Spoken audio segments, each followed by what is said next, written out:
Welcome back to Celebreel, the place where the stories get louder, the drama gets deeper, and the truth cuts sharper than ever. Are you ready for this one? Because today's story is pure chaos. Let's get into it. Katt Williams just dropped some explosive news, and the internet is melting down because Tekashi 6ix9ine is right at the center of it. Me, I do not give a I don't care. I don't give a fuck. Since I came home, y'all know it. I wore my day one. Yeah, I did it in what? I'm outside. Y'all know I'm outside. Outside. According to Katt, Tekashi never stopped cooperating with the feds. He claims the rainbow-haired rapper has been continuously feeding law enforcement information, making quiet behind-the-scenes deals, and basically treating informant work like it's a salaried position. Yeah, Katt is basically saying 6ix9ine has been working both sides the entire time. And before anybody says, "Come on, Katt, this sounds like another conspiracy," let's rewind the clock a little. Tekashi's snitch label didn't come out of thin air. It stuck to him like glue the moment he took the stand. Every time the dust starts to settle, something happens that drags the whole conversation right back to life. But with Katt Williams bringing it up, oh, you already know the pot just got stirred again. I never told on my friends. I don't tell on my friends. Them wasn't my mans. Y'all know they wasn't my mans. That's what hurt y'all. Like, damn, like, he's right. Oh, he's right. If it doesn't fit, it ain't And things in this world are starting to not fit. Right now, we have a perfectly suitable clown running the free world. We got a guy whose advice included things that no decent crackhead would tell you to do with a wolf. Let's not forget how fast Tekashi folded. One day, he was the loudest, most reckless voice on the internet, screaming, "Treyway!" throwing money on camera, flexing his gang ties like he invented the streets. And the very next moment, he was sitting in federal court, pointing fingers, naming names, and giving details like he was reading from a script. He switched from street soldier to government witness, faster than the internet could even react. But here's the real truth people don't like to admit. Tekashi was never built for the street life. It was costumes, props, chaos, and clout. But the 9 Trey Gangsta Bloods, they're not a music video. They're not a brand. They're not a marketing tool. They were real. They were organized. And Tekashi got way too deep into something he didn't understand. And that's exactly where this new Katt Williams bombshell begins. I'd have been like, oh, that doing stupid at this point. I know you might have got on from doing it and it worked out to be able to make some money, but I think you need to slow down. I think you're beefing with too many people right now. You putting the wrong energy out, and the world will deliver the energy that you're putting out. Like, you delivering a gangster type of energy now. He locked up in the middle of some shit. So, you know, you gave out that energy, you kind of got that energy back. I seen him one time and I was like, yo, I want to holler at you real quick. He was like, all right, I'm going to holler at you in a second. And I was going to tell him, like, things not talking about prison, just like, yo, stop putting that energy out. You get money now. Yeah, man. You know what I'm saying? And nobody want to live like that. You can't live with 10 security guards.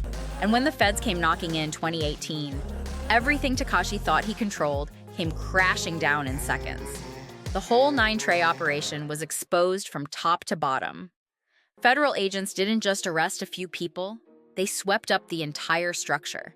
Shooters, drug traffickers, extortion crews, everyone.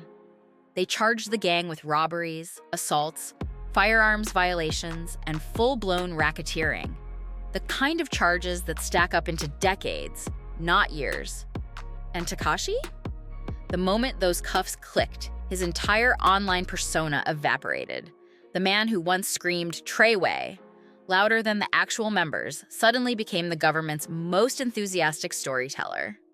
He didn't just cooperate, he performed, naming names, detailing gang hierarchy, walking investigators step by step through the organization, even explaining who ordered which hit and why. The feds didn't have to pry anything out of him. He volunteered. And instead of a potential 47-year sentence, the number the internet never forgets, Tekashi walked away with just 2 years. 2. For crimes that would have buried anyone else alive. If it doesn't fit, It ain't shit. And things in this world are starting to not fit. Right now, we have a perfectly suitable clown running the free world. We got a guy whose advice included things that no decent crackhead would tell you to do with a wound. Prosecutors even praised him, calling his cooperation extremely valuable. Which is legal speak for, this man gave us everything we wanted and more. By 2019, the streets made up their mind. Tekashi wasn't just controversial, he was branded. A snitch forever. The memes exploded. Rappers lined up to clown him. Hip-hop veterans called him a disgrace. Fans split into two camps, the ones who said he did what he had to do to survive, and the ones who said he violated the deepest rule of the culture. But when Tekashi came home, What the fuck you? The fuck you? Whoa. Hey, security! Get security! We nigga, you fuck. Look. And you with a cop. Look, you cop. You with police. You with police. Look, that cop. That cop. he acted like none of it mattered. He hopped back online, flashing stacks taller than him, surrounded by jewelry, flexing rented cars, and posting like he hadn't just burned every bridge in hip-hop. He taunted other rappers, laughed at the rat jokes, and kept doubling down on the same reckless energy that built his brand. And the wild part? People kept watching. Views skyrocketed. His Instagram Live broke records. His YouTube videos hit millions in hours. Clout, the same thing that got him into trouble, was still feeding him.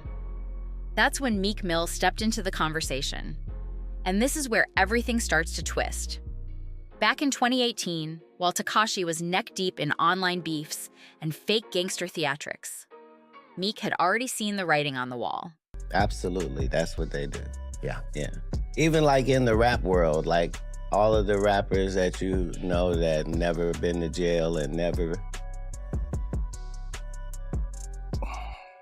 got in any trouble with the law, but they talk as if their life is opposite of that. Like, those are federal informants, like, you know. You think they're really out there? Yeah. Yeah. That's part of the job, is to acquire those. It's like saying, you know, if you're playing chess, do you have any pawns? He didn't sugarcoat anything. He stepped in with a warning that hit harder than a diss track. Meek said, "The energy you put out comes back to you." A simple message, but one that sounded like a prophecy. He basically told Tekashi that all that reckless talk, all that gangster play acting, all that disrespect toward people who actually lived the life, was going to boomerang back and hit him harder than he could imagine. But Tekashi? He laughed it off, ignored it, mocked it. He treated Meek like just another hater trying to dim his shine. He kept feeding the chaos, thinking he was untouchable.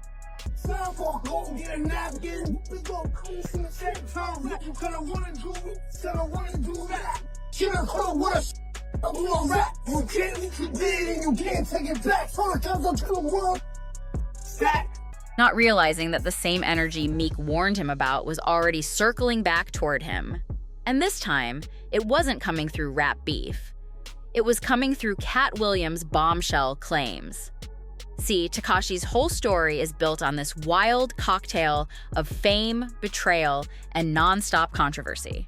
It's like every chapter in his life is designed to keep people talking. And the crazy part is, he feeds off that attention like it's oxygen. But the beef with Meek Mill? That wasn't about views, clout, or trolling. That was about survival. Real-life consequences. The stuff Tekashi kept pretending didn't exist. Meek wasn't coming from a place of jealousy. He'd lived through the system. He knew how fast the streets and the law can swallow someone whole. He saw the trap long before Tekashi stepped in it. But instead of taking the warning, Tekashi turned it into another circus. He cracked jokes. He mocked Meek like he was irrelevant. He acted like he was the real street general, and Meek was just another name to troll for attention.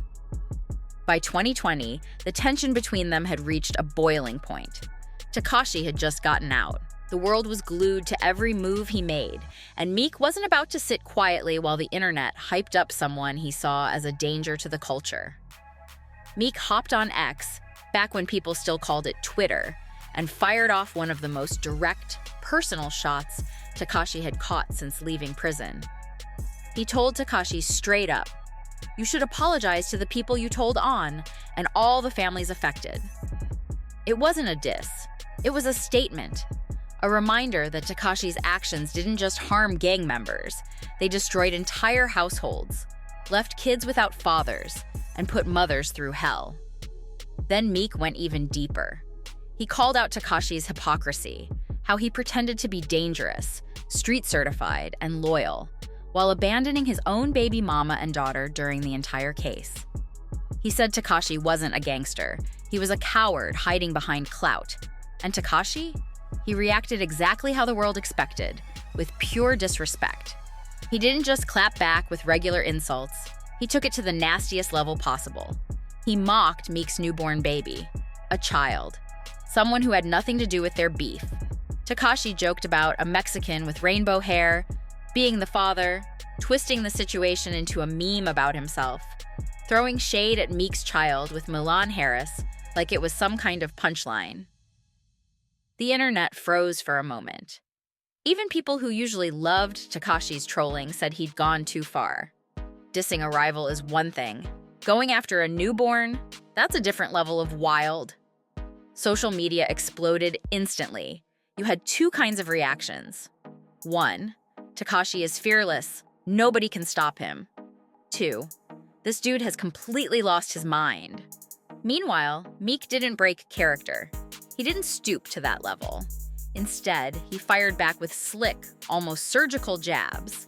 He called Tekashi a keyboard informant, a man who talked tough online but hid behind a wall of federal protection and security teams in real life. He accused him of fake activism too, pointing out how Tekashi pretended to care about justice, issues only when it boosted his image in front of rich, disconnected audiences who didn't understand real street consequences. Meek basically said, "Stop playing with real struggles just because your image is collapsing." It wasn't a rap beef anymore. It was a moral line drawn in the sand. Tekashi kept trolling. Meek kept warning him. The internet kept choosing sides. And all of it, every post, every insult, every moment Tekashi doubled down, would eventually circle back into the very thing Katt Williams just exposed. The idea that Tekashi might have never stopped cooperating with the government in the first place. Then came the next blow, a moment that made the beef even louder. Tekashi dropped Zaza, and then Scuba, another chaotic, neon-colored track packed with yelling, trolling, and desperate attempts to reclaim the spotlight. The internet had mixed reactions, but Meek Mill? He didn't hold back for a second. He hopped online and clowned the song publicly, calling it trash, calling it noise, and saying it proved exactly what he'd warned everyone about. Tekashi had fallen off. Hard. And Tekashi, being Tekashi, didn't miss a beat. He fired back instantly, accusing Meek of being fake woke, saying Meek only speaks up about real issues when he knows the cameras are rolling, when it's safe, when it benefits his brand. The insults started flying again, the memes, the comments, the trolling. But nobody expected what was coming next, because 2021 pulled up, and that's when everything flipped. That year, Tekashi and Meek finally ran into each other in real life, face to face. No screens, no filters, no security walls thick enough to hide behind. It all went down in Atlanta, in a crowded parking lot outside a club. And the second cameras came out, the moment exploded like gasoline meeting a lit match. And what happened was wild. Loud, chaotic, tense, messy. A perfect representation of how deep this beef had gotten. This wasn't just rappers trading bars anymore. This was years of pent-up energy, internet disrespect, and personal shots boiling over in front of the whole world. You could feel the hatred. You could feel the ego. You could feel the need for each man to prove, I'm the real one, he's the fraud. Phones were out immediately. Clips went viral in minutes. Fans didn't just watch. They dissected every frame like it was a crime scene. Was Tekashi charging Meek? Was Meek holding back? Who was yelling? Who was scared? Who had security blocking who? It became a full-blown street soap opera, blurring the line between rap beef and outright madness. Afterward, Meek jumped back on X and threw gasoline on the fire. He said Tekashi had been waiting for him outside the club, like he was plotting, like he wanted to force a confrontation with cameras rolling so he could turn the moment into content.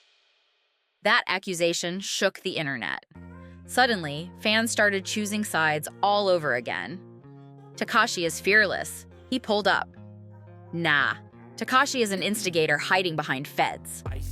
Meek handled it like a grown man. Meek should have swung. The debates didn't stop for days, but one thing stood out above everything else. Tekashi lives for this type of chaos. He feeds on it, he chases it, he weaponizes it, all while hiding behind what people call his federal shield, acting like nobody can touch him. And that right there, that's exactly what Katt Williams has been calling out for years. Katt didn't wake up yesterday and decide to talk about Tekashi. He's been clowning this pattern, exposing this behavior, and warning people about the illusion of danger versus the reality of protection, since long before the latest drama popped off. Because in Katt's eyes, Tekashi isn't bold, he's not fearless, he's not street, he's a performer, playing gangster on borrowed time, risking other people's lives while knowing he's protected behind the scenes. And according to Katt, that's not courage, that's strategy. And it's the type of strategy you only see from someone who never stopped working with the feds in the first place. A few years back, Katt Williams hit the stage in one of the boldest moments of his career, wearing a bright rainbow wig, strutting across the stage, full Tekashi mode, straight up mocking him in front of a packed crowd. Katt didn't hold back for a single second. He called Tekashi a rat, a clown, and tore into his whole "I didn't snitch, they weren't my real homies" routine.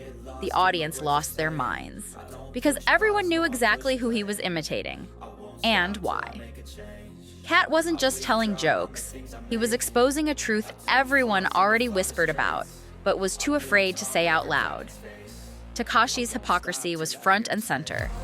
A man who snitched on half his crew, then turned around and tried accusing other rappers, like Young Thug, of being informants. It's wild. Tekashi keeps pointing fingers at everybody else while pretending his own past magically disappeared. And that is what makes Katt's shots sting harder than anyone else's. Katt speaks from a place of raw honesty and unfiltered experience. When he calls you out, it hits different. Then earlier this year, Katt appeared on Theo Von's podcast and dropped a bomb so quiet, yet so deadly, that the entire internet froze. Katt didn't say Tekashi's name. He didn't have to. He said there are rappers out here, acting like street soldiers while secretly working with the feds. He claimed these rappers stay out of jail, stay protected, stay untouched, because they're feeding law enforcement information behind closed doors. It was the same kind of sharp, chilling truth Katt is known for. And the moment he said it, the entire comment section cracked open. Everybody was saying the same thing. He's talking about Tekashi. Because, let's be real, who else fits that description so perfectly? Tekashi 6ix9ine is the only rapper who can troll entire gangs, travel internationally, start chaos everywhere he goes, disrespect people who actually live that life, post his location, and walk away completely untouched every single time. Think about it. He gets arrested, he walks out. He gets jumped, he survives untouched again. He starts beef with people who actually have real street ties, nothing happens. Every time something serious goes down, somehow Tekashi comes out clean, protected, almost like he's wrapped in an invisible shield. And that's exactly the pattern Katt Williams is exposing. He's saying the quiet part out loud. Maybe Tekashi never stopped cooperating. Maybe he's still plugged in. Maybe he's still feeding the system, and the system is feeding him protection in return. And when Katt Williams says it, the whole world listens. Compared to other rappers who've done way less and still ended up buried under heavy charges, Tekashi looks practically untouchable. And that's exactly when the speculation started to explode. Fans, bloggers, and street commentators began suggesting Tekashi might have made an even bigger deal with the feds than anybody ever realized. People dug into his recent run-ins with the law, especially that messy, drug-related situation last year, and noticed how suspicious it looked. He got caught slipping, again. And just like always, he walked away without any major time, without any real consequences. That's when the street talk started bubbling. What if Tekashi isn't just a one-time cooperator? What if he's still feeding information to stay protected? What if he's too useful to the system to ever truly fall? Fans jumped into comment sections everywhere saying things like, "Katt is definitely talking about Tekashi. He's been snitching for years, probably still is." Others pointed out how Tekashi always seems to pop up right in the middle of someone else's beef or investigation, almost like he knows what's happening before it hits the public. That pattern was too weird for people to ignore. And then things got even crazier. Tekashi went online calling other rappers snitches, including Young Thug, like he suddenly had the moral high ground. The irony? It was insane. The community erupted. People were saying it was the ultimate pot calling the kettle black moment. One comment wrote, "Didn't he get accused of this exact same thing?" Another said simply, "Pot, meet kettle." Social media was brutal. Memes everywhere, reaction videos nonstop, whole threads clowning him. Tekashi tried clapping back with his same tired excuse. "They weren't my real homies." But this time, nobody bought it. Not fans, not rappers, not even casual listeners. The whole internet was laughing because Katt Williams had just said out loud what everyone else already believed.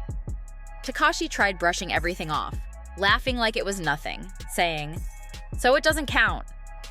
But nobody was buying that excuse anymore. Fans flooded the comments instantly. You were eating with them. You were traveling with them.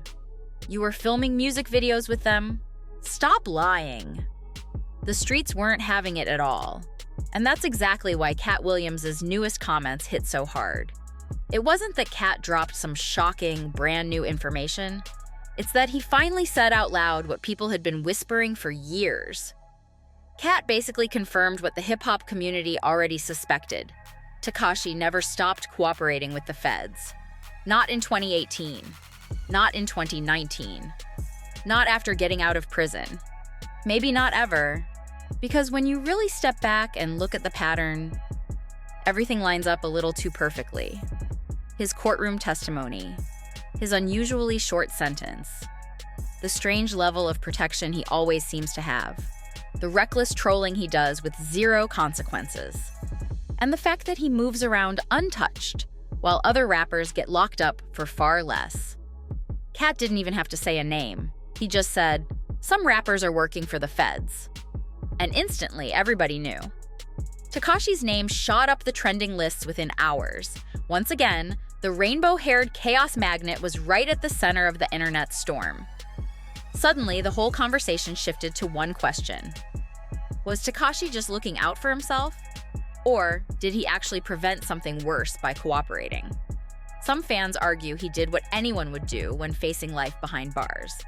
Others say snitching erased every ounce of respect he ever had. And then there's Katt Williams. People still don't know whether he exposed a hidden truth or stirred the pot just to make the chaos even louder. Either way, one thing's crystal clear. This story is nowhere near finished. Tekashi's name keeps popping up in new drama, new accusations, new chaos, and the whispers around him aren't slowing down anytime soon. If anything, they're getting louder. So now the question falls to you. Did Katt Williams just expose the real truth behind Tekashi's strange, long-standing protection? Or is this just another chapter in the never-ending storm that follows 6ix9ine in everywhere he goes? Drop your thoughts in the comments. I want to hear what you think. And before you go, don't forget to hit that like button, subscribe to the channel, share this video with your friends, and tap the bell so you never miss a new upload. Thanks for watching Celebrial, and I'll see you in the next one.